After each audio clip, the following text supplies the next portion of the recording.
نحمده ونستعينه ونستغفره ونؤمن به ونتوكل عليه ونعوذ بالله من شرور أنفسنا ومن سيئات أعمالنا من يهده الله فلا مضل له ومن يضلله فلا هادي له ونشهد أن لا إله إلا الله وأشهد أن محمدا عبده ورسوله الذي أرسل رسوله بالحق بشيرا ونذيرا وداعيا إلى الله بإذنه وسراجا وقمرا منيرا أما بعد فأعوذ بالله من الشيطان الرجيم সকলে জবান খুলে পড়ুন বিসমিল্লাহির রহমানির রহিম আইনামা তাকুনু ইউদরিকুমুল মাউত ওয়ালাউ কুনতুম ফি بروج مشيدة وقال تعالى في موضع آخر إن الدين عند الله الإسلام وقال رسول الله صلى الله عليه وسلم أخلص دينك يكفيك العمل القليل أو كما قال عليه الصلاة والسلام وقال تعالى في شأن حبيبه ومعشوقه ومقصوده مخبرا وآمرا إن الله وملائكته يصلون على النبي يا أيها الذين آمنوا صلوا عليه وسلموا تسليما اللهم صل على محمد وعلى آل محمد كما صليت على إبراهيم وعلى آل إبراهيم إنك حميد مجيد সকলে পড়ুন আল্লাহুম্মা বারিক আলা মুহাম্মাদ ওয়া আলা আলি মুহাম্মাদ কামা বারাকতা আলা ইব্রাহিম ওয়া আলা আলি ইব্রাহিম ইন্নাকা হামিদুম মাজিদ বালাগাল উলা بكماله كشف الضجى بجماله حسنت جميع خصاله صلوا عليه وآله কোথায় রইলেন আবু বকর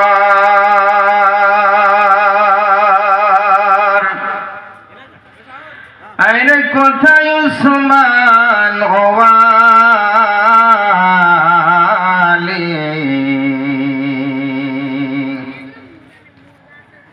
কোথায় রইলেন আবু বকর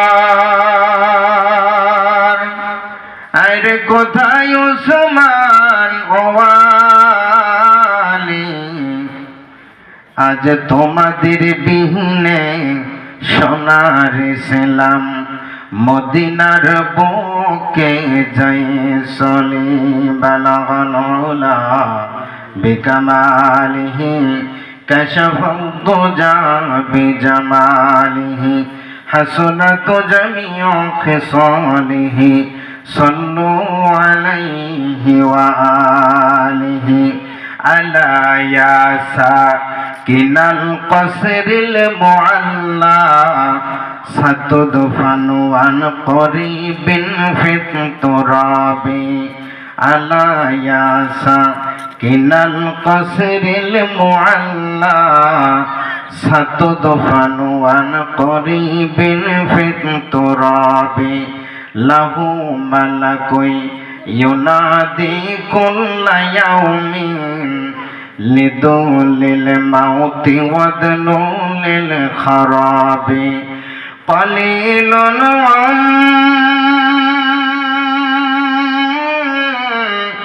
عمرنا في دار دنيا ومرجعنا إلى بيت التراب لا إله إلا الله সকলে যারা ডানে বামে সামনে পিছনে আছেন সকলেই জবান খুলে পড়ুন লা ইলাহা ইল্লাল্লাহ।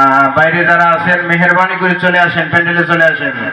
লা ইলাহা ইল্লাল্লাহ, লা ইলাহা ইল্লাল্লাহ।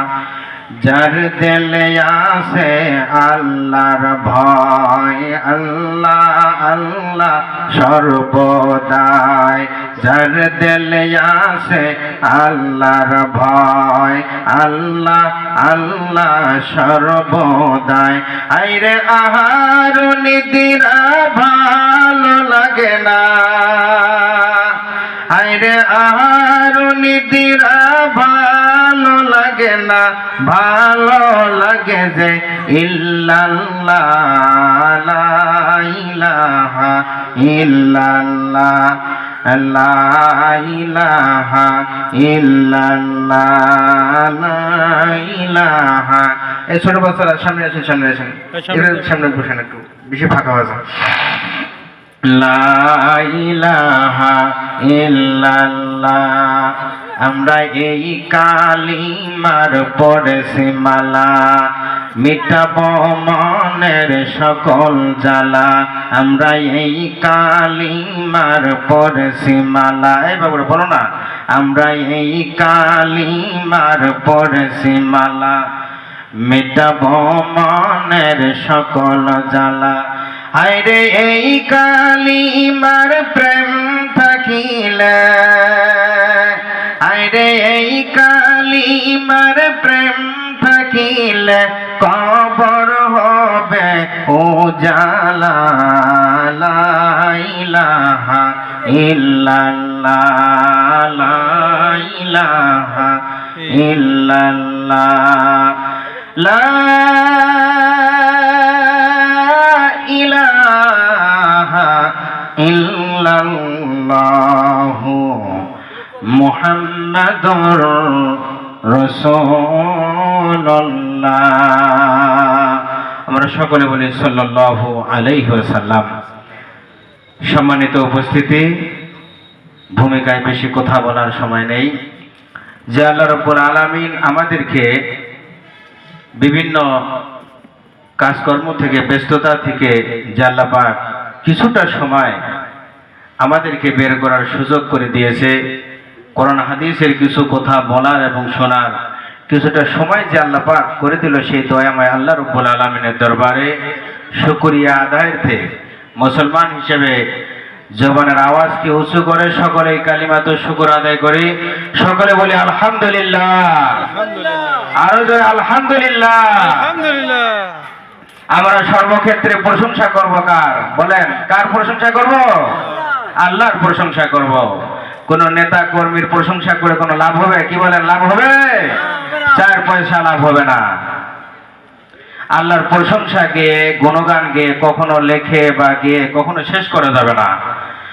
আল্লাহ রাব্বুল আলামিন নিজেই বলতেছেন, কুল লাউ কানাল বাহরু মিদাদাল লিকালিমাতি রাব্বি লানাফিদাল বাহরু ক্বাবলা আন তানফাদা কালিমাতু রাব্বি ওয়ালাউ জিনা বিমিসলিহি মাদাদা। সকলে বলেন সুবহানাল্লাহ।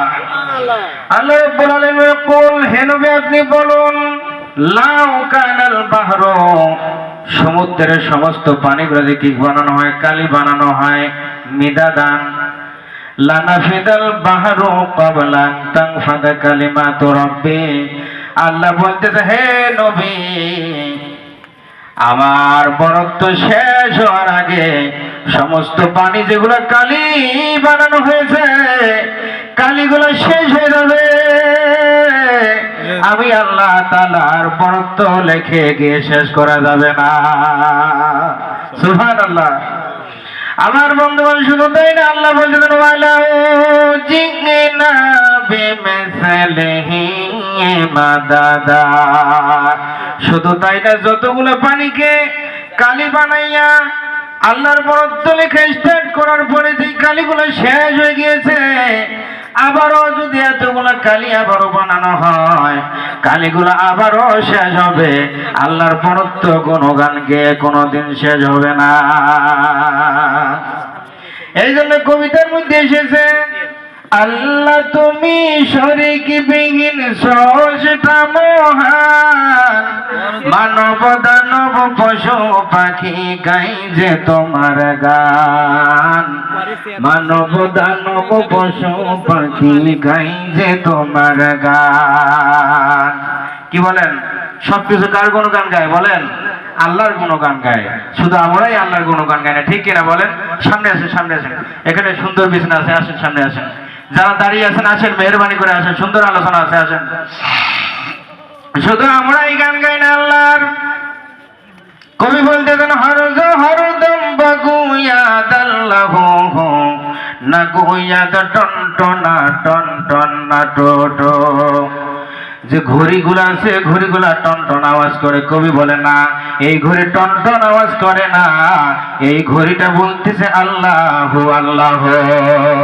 ওয়ালেকিন সামিয়ে মিয়া ইয়দ কে টোটো, ওয়ালেকিন সামিয়ে মিয়া ইয়দ কে টোটো, কে দরমানা মিদারো দে আল্লাহ হো।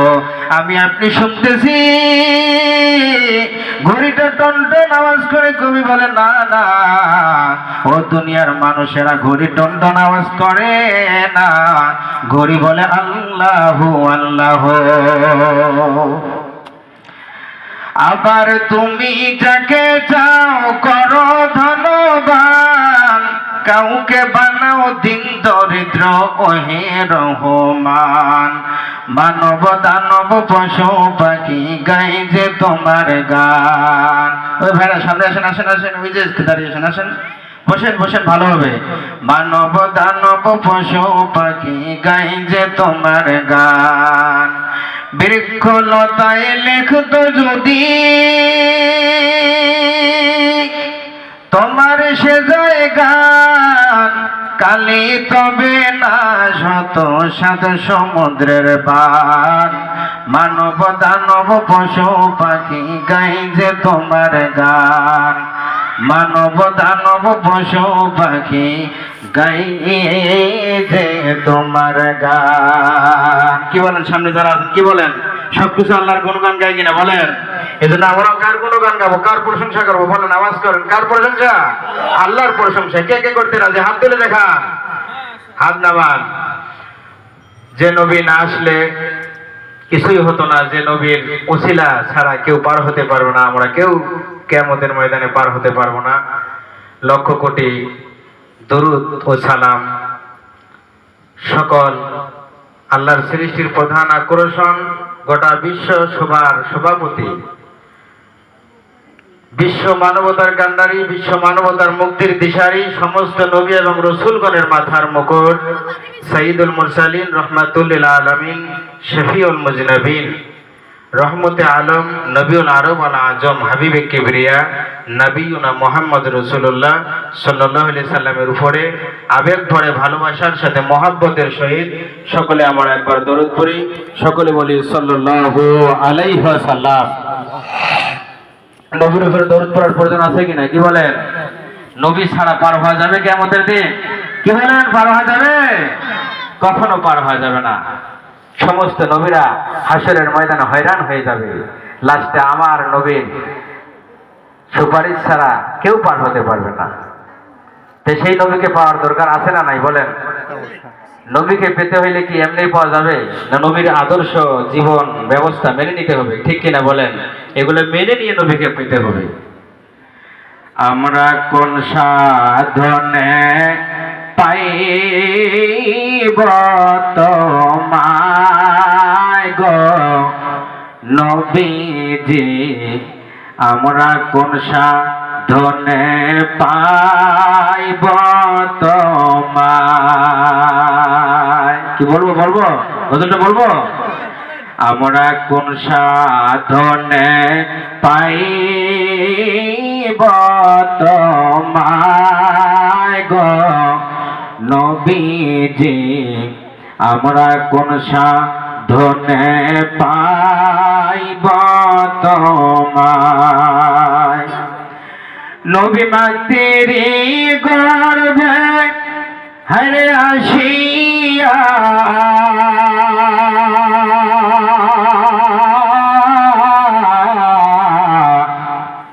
হরে পিতির হারা হইয়া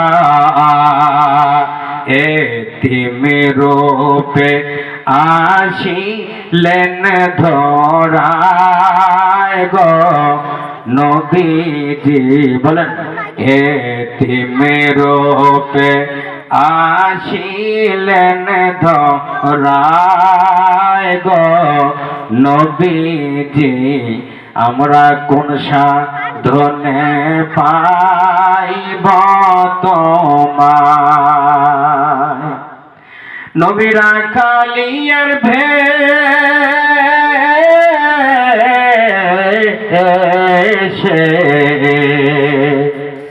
হরে যাইতেন নানান দেশে।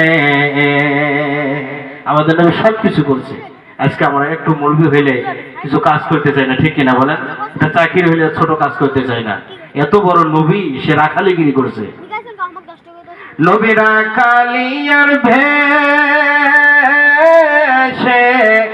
আরে যাইতেন না আনান দেশে, বকরি চড়াইতেন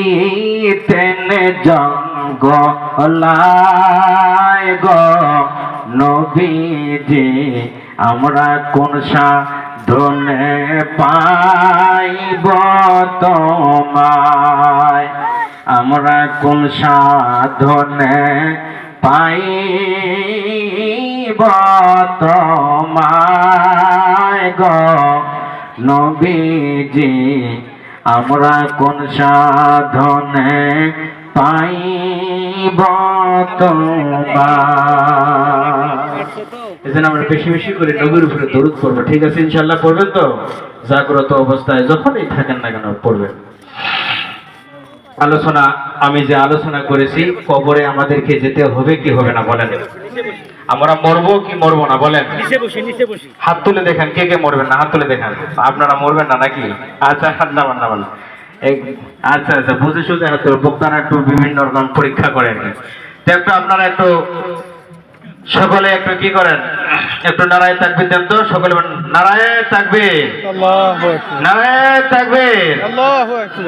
আওয়াজ হচ্ছে না, একটু গলাটা খেকড়ান দেন, একটু একটু প্রস্তুতি নেন না। আল কোরআনের আলো, আল কোরআনের আলো, ঘরে ঘরে জালো। মাশাআল্লাহ। আমি যে আলোচনা এখন বলবো সেটা হলো, যেহেতু আমরা মরবো, কবরে যেতে হবে, আচ্ছা বলুন তো, মরার পরে কবরটা জান্নাতের বাগান হোক এবং জান্নাতের নাজ নিয়ামত ওখানে আল্লাহ তাআলা দেব, এটা কি সবাই চান কিনা? চান না বলেন? এই জন্য 8টা আমল আছে। কয়টা আমল আছে? 8টা আমল যদি আমি আপনি করে যেতে পারি, আমি শুধু সংক্ষিপ্ত আকারে বলবো, ব্যাখ্যা দেওয়ার সময় লেখা চলে আসতেছে, দেখা যাচ্ছে। এই 8টা আমল আমি শুধু খালি আপনাদেরকে বলবো। এই 8টা আমল যদি আমি আপনি করে যেতে পারি কবরে, আপনি শুধু যাইতে দেরি হবে, আপনার কবরটা জান্নাতের বাগান হতে দেরি হবে না। জোরে বলেন সুবহানাল্লাহ। 8টা আমলের মধ্যে 4টা আমল আপনাকে করতে হবে। লেখা দিবেন নাকি? নাম্বার আমল যেটা 4টা করতে হবে। 1 নাম্বার হলো নামাজ, রীতিমতো নামাজ পড়া। রীতিমতো কি পড়া? নামাজ পড়া। 2 নাম্বারে হলো যে আমলটার কথা এসেছে কিতাবে, সেটা হলো কোরআন শরীফ তেলাওয়াত করা। কি করা বলেন? কোরআন শরীফ তেলাওয়াত করা। 3 নম্বরে যে আমলটা এসেছে সেটা হলো তাসবিহ পড়া, বেশি বেশি তাসবিহ পড়া। 4 নম্বর যে আমলটা এসেছে সেটা হলো দান সদকা করা। এই 4টা আমল করার কথা এসেছে। তাহলে 1 নম্বরে নামাজ, 2 নম্বরে কোরআন তেলাওয়াত, 3 নম্বরে তাসবিহ পড়া, 4র্থ নম্বর কি করা? দান সদকা করা। এই 4টা আমল যে বান্দা বান্দিরা পৃথিবীতে করে যাবে, হাদিসে এসেছে বা কোরআন হাদিসের আলোচনায় পাওয়া যাচ্ছে, তার কবরটা আল্লাহ পাক প্রশস্ত করে দেবে, গোটা কবরটা জান্নাতের বাগান হয়ে যাবে। জোরে বলেন সুবহানাল্লাহ। আর 4টা আমল করা যাবে না। এই 4টা আমল করার কারণে কবরে আযাব হয়, ভীষণ আযাব হয়। তার মধ্যে 1 নম্বর হলো মিথ্যা কথা বলা। 1 নম্বরে কি বলেন তো? কি বলা? মিথ্যা কথা বলা। আমার সাথে কথা বলেন। 1 নম্বরে কি বললাম? মিথ্যা কথা বলা। 2 নম্বর হলো চুগলখড়ি করা। বুঝেন নাই? এটা করা যাবে না। কি করা? 2 নম্বর বললাম চুগলখড়ি করা। 3 নম্বর যেটা নিষেধ এসেছে সেটা হলো অপরের সম্পদ আত্মসাৎ করা থেকে বিরত থাকতে হবে। 4র্থ নাম্বার যে আমলটা এসেছে সেটা হলো প্রস্রাব পায়খানা করার পরে ভালোভাবে পরিষ্কার হতে হবে। আজকে বিজ্ঞান গবেষণা করে দেখতেছে, সবচেয়ে এই 4টা যে আমলের কথা বললাম, এইগুলো যদি কেউ করে তাহলে তার কবরে ভীষণ আযাব হয়। বিজ্ঞান গবেষণা করে দেখতেছে যে যারা প্রস্রাব পায়খানা করে ঠিক মতো পানি নেয় না, পানি ব্যবহার করে না, তার প্রায় 4টা রোগ হবে। কয়টা রোগ হবে? 4টা রোগ। এই যে ইউরোপিয়ান যারা আছে, এনারা শুধু টিস্যু করে শেষ করে দেয়। প্রস্রাব পায়খানা করার পর আর পানি ব্যবহার করে না, টিস্যু ব্যবহার করে। এই জন্য যে টিস্যু যদি খালি ব্যবহার করে, যে পানি ব্যবহার না করে, তার 4টা মারাত্মক কিছু রোগ মারাত্মক রোগ হতে পারে। 1 নম্বর হলো লজ্জা স্থানের ক্যান্সার হওয়ার সম্ভাবনা, বিজ্ঞান বলতেছে। 2 নম্বর হলো ফেস্টুলা নামে একটা রোগ আছে, সেটা হলো পায়খানা রাস্তায় হয়ে থাকে, ঘুরে ঘুরে এরকম ছোট ছোট পুঁজ বের হয়, এই রোগটা হওয়ার সম্ভাবনা আছে। 3 নম্বর যেটা হলো ভাইরাস জনিত রোগ। 4র্থ নম্বর হলো চর্মের ইনফেকশন হওয়ার সম্ভাবনা আছে। এই জন্য এই 4টা আমল আপনারা করা থেকে বিরত থাকবেন। আল্লাহ পাক আমাদের সকলকে এই সংক্ষিপ্ত কথার উপর আমল করার তৌফিক দান করুন, সকলুন আমিন। এর ব্যাখ্যা দিতে গেলে বহু সময় দরকার, তো আপনারা এগুলো আমল করবেন, আমার জন্য দোয়া করবেন। আমার বাড়ি হলো কেলাবগঞ্জ, আপনাদের এই এলাকার সন্তান। আল্লাহ পাক আমাদের সকলকে উক্ত কথাগুলোর উপর আমল করার তৌফিক দান করুক, সকলে বলুন আমিন। আসসালামু আলাইকুম ওয়া রাহমাতুল্লাহি ওয়া বারাকাতুহু।